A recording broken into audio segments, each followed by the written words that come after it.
You know about Grambling tomorrow? They come in and give you guys another test? Grambling is an aggressive team in terms of trying to get to the basket. They really like to penetrate. They really like to attack. So we're going to have to do a good job of keeping them in front of us. They remind you of any team that you've played so far? I think you mentioned maybe like San Diego State a little bit. No, because they don't have the size that San Diego State has. But again, like I said, they do want to attack. Did you have a chance yet to see their game from last night? Or a little bit of it, yes. And they looked like what in that game last night? You know, I was mentioning this to our staff. I thought Oregon State really did a good job. You know, you look at the score in the first half, and you think, wow, Grambling didn't do a whole lot. I didn't think Grambling played particularly well, but I also think Oregon State caused a lot of that. I thought they did a really good job defensively of keeping Grambling off balance. You're looking at Sunday's film. How did you feel like you guarded? That game Sunday, I thought that was the tale of two halves. I thought the first half and this is what's good about Eastern, if you're in Eastern Washington, if you're in their camp. The way they play, they make you pay for every mistake you make defensively. If you make a mistake defensively, they're going to burn you because they have someone capable of making shots in every position, and they're in positions to burn you. I think sometimes with the personnel that's on the floor, you can make a mistake against some teams, and it doesn't matter because that particular player can't burn you. We call it self-check when we're playing basketball and pickup. You know, it doesn't matter. You don't have to guard that person. They're not going to burn you. And not the case with Eastern. And we made several mistakes. We had several breakdowns in the first half, especially early, and they burned us every single time. In the second half, we made occasional mistakes. They had a couple of wide open shots that they didn't convert, but for the most part, we did a much, much better job defensively of concentrating on what we were supposed to do. And consequently, they shot 21% from the three, and I forget, it was a very low 26% from the field in the second half, and we scored 50 points. All right, so I thought we did a much better job, which was encouraging to still see that if we do what we're supposed to do, we can be pretty successful. And in the first half, to their credit, they exposed us when we made mistakes. Is that a good lesson to learn this early, that see, if you don't do it right, that's what happens? Absolutely, especially in the win, for us to be able to point that out and show our guys.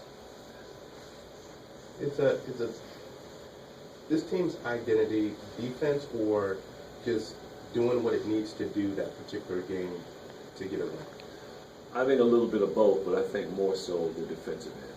I think this team, in 2009, we had a team that had a pretty good defensive mindset. And when we first got here, a few teams had a pretty good defensive mindset in terms of really pressuring teams and forcing turnovers.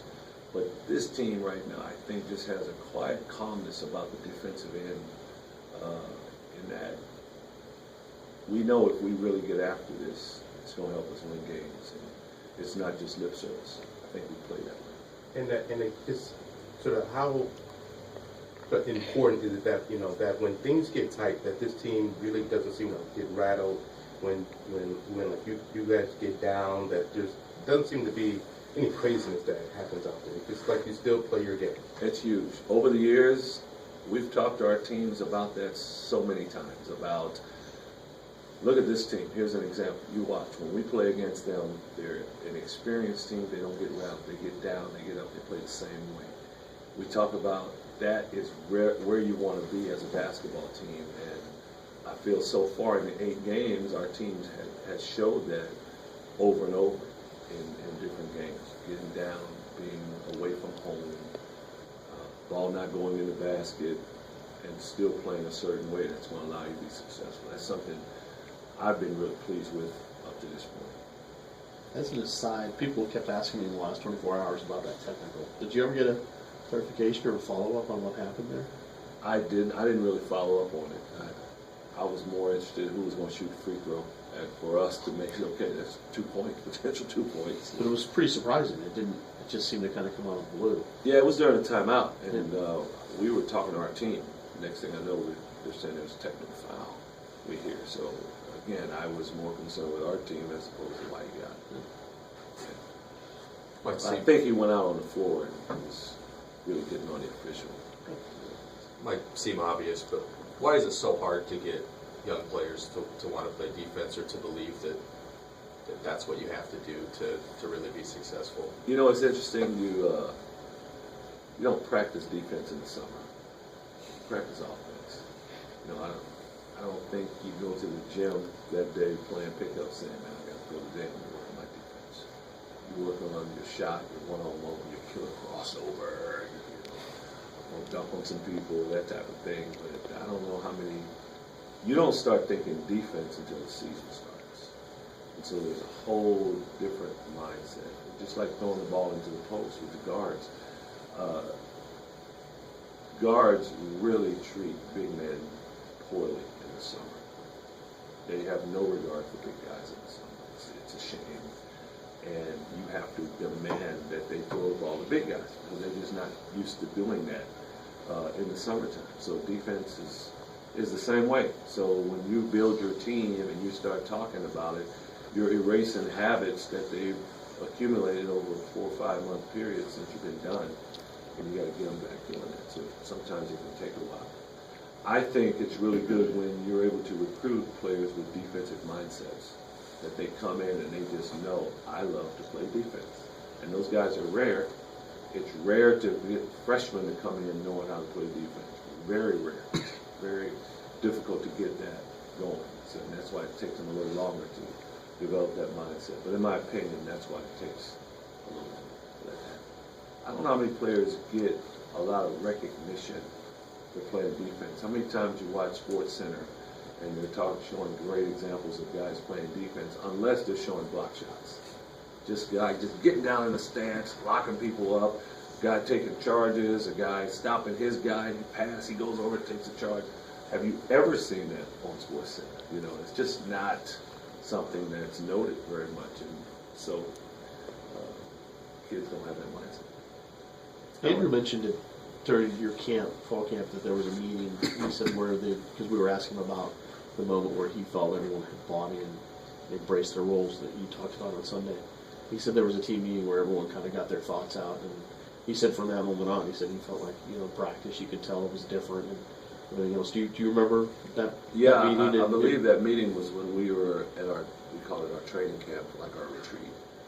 I think that's what it was, and we were talking about holding each other accountable, and I mean we got real specific as to who was maybe slacking and why, and okay, we need to make sure we get better at that and hold each other accountable and to it, and yeah, I remember that. Did you come away from that meeting with the same feeling?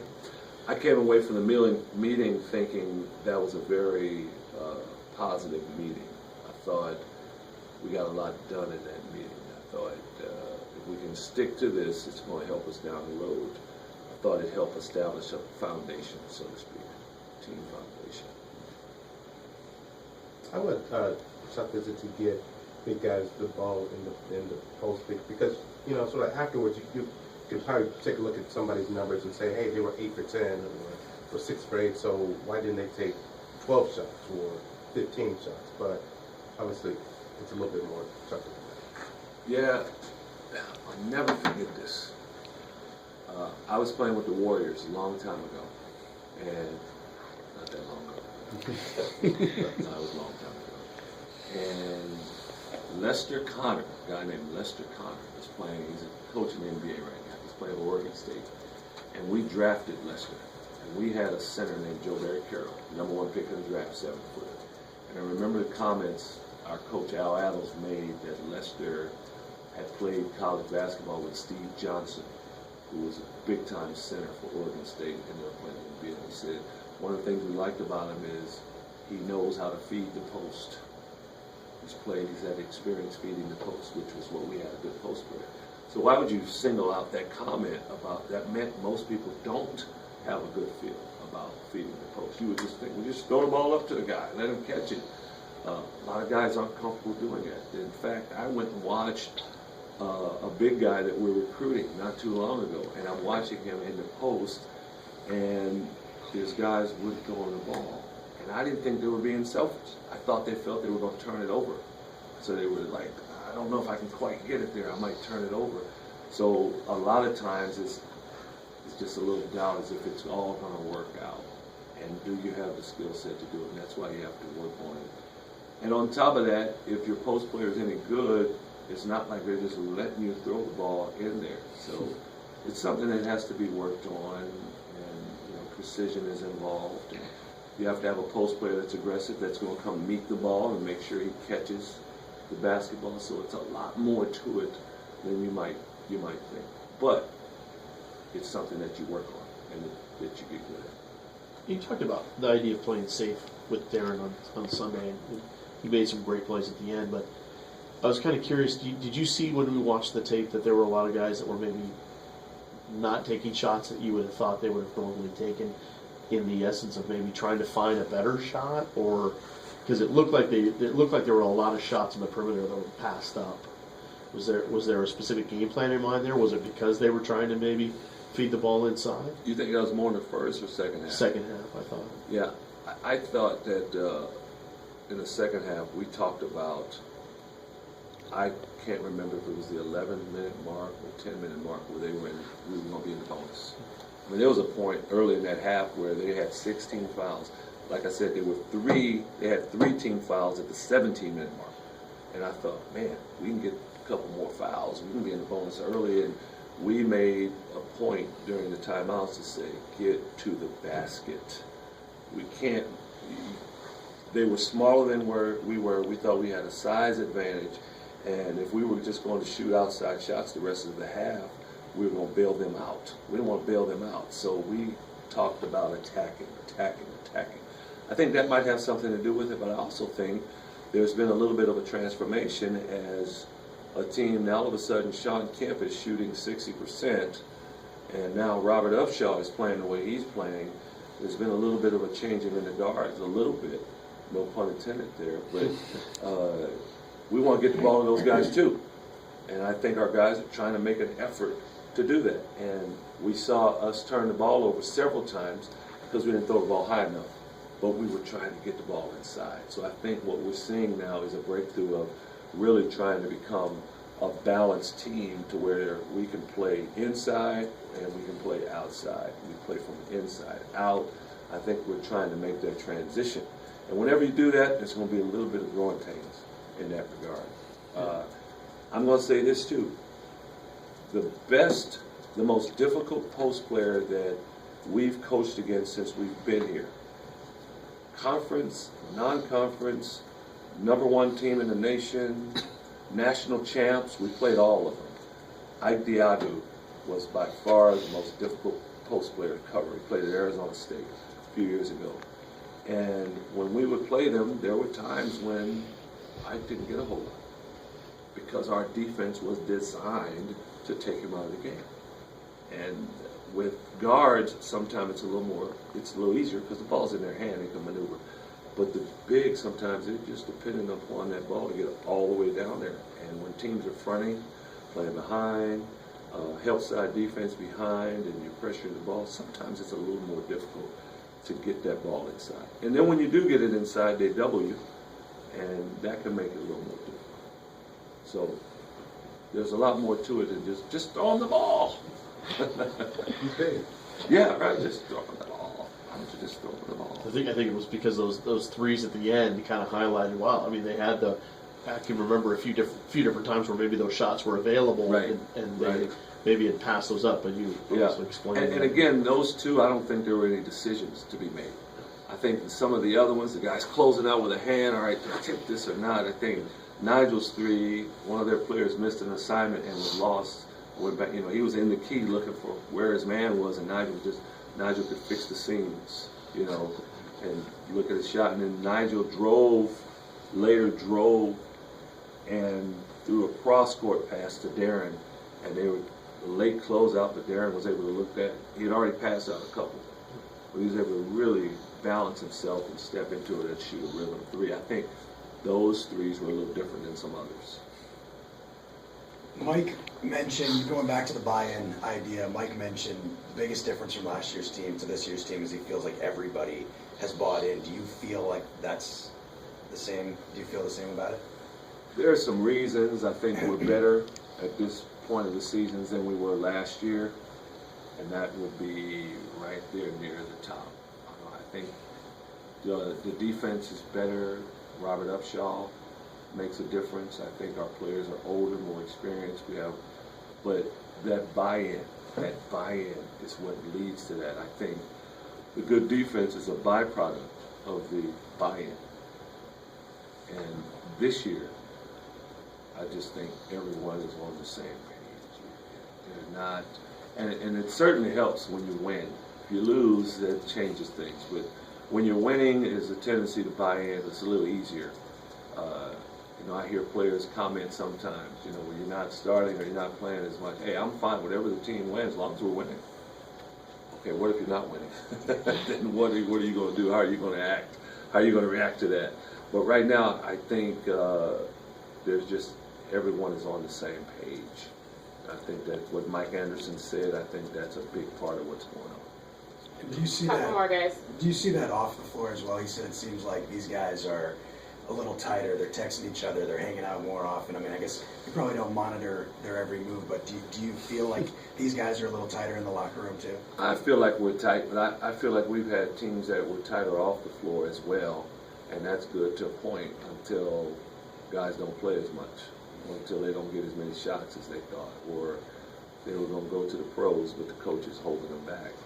When all that stuff starts happening, they can be tight off the floor, but when that happens and you start to lose, I can predict what starts to happen when you lose. I can just predict it, So it makes a difference. It makes a difference when you win it. But this group is tight. I think we've had other teams that were tight. But on the floor, guys have bought in. Where I see it on the floor is one player in particular, a couple of guys, was getting on this one player in practice. I mean, he just was frustrated. He was about to get on. The guy says, hey, just talk to me. Just talk to me. That's all you got to do. The guy calmed down. He says, okay, look, when you're in that position, and they worked it out. I've seen a lot of that going on with this team, how guys are coaching each other, policing each other. That's buy-in. And when a guy is not doing what he's supposed to do, other guys get upset and say, hey, man, come on now. This is what we talked about. We got to do this, and that accountability. That's buy-in. It's unacceptable in guys' mind. And our co-captains, Nigel, Andrew, you guys have had a lot to do with it. Mike Anderson had a lot to do with it. Mike is not a captain in name, but he acts like a captain. From your experience, from player on, what's your feeling on when win streaks continue to mount? I mean, is it natural to feel more pressure, or does the confidence overcome all that maybe potential anxiety and you just play with a freedom? Maybe it's like, I don't want to say house money, but it's you kind of, okay, you've already won so many, hey, you just try to keep rolling. I think your personnel dictates that quite a bit. If you have a personnel that's comprised mainly of prima donnas, then it's going to end sooner or later. And I've seen teams like that go on 10, 12-game winning streaks, and when they lose one, they lose 8 in a row because of the makeup of their team. They were fake. But when you have guys that, we talk about buy-in, guys that you have great leadership on your team, guys that are not going to allow you to get complacent, guys that are going to demand that you bring it every day. You have that great leadership. You have a group of guys, again, that are totally bought into what you're doing. Well, now you can go out on that floor and feel like you can win any game that you play, provided we do what we're supposed to do. See, there's a difference. The prima donnas, those that have the fake success, they feel like if we just walk on the floor because we're all that, we're going to win the game. But the teams that know we work too hard every game, every practice to mess this up, those are the ones that I think can handle the winning streaks a lot better. I was a part of a situation where we won a national championship and won 19 straight games. And you just felt like no matter what the situation was, you were going to win. because we weren't going to lay down, because we were too tough, because we have too much pride. We're the underdog. We got to bring it. We have a chip on our shoulder. No matter how many games you won, you still felt like that each game. When you're able to do that, you got a chance to keep winning. If you have the necessary talent and the makeup of your team to do that. Thanks, Coach.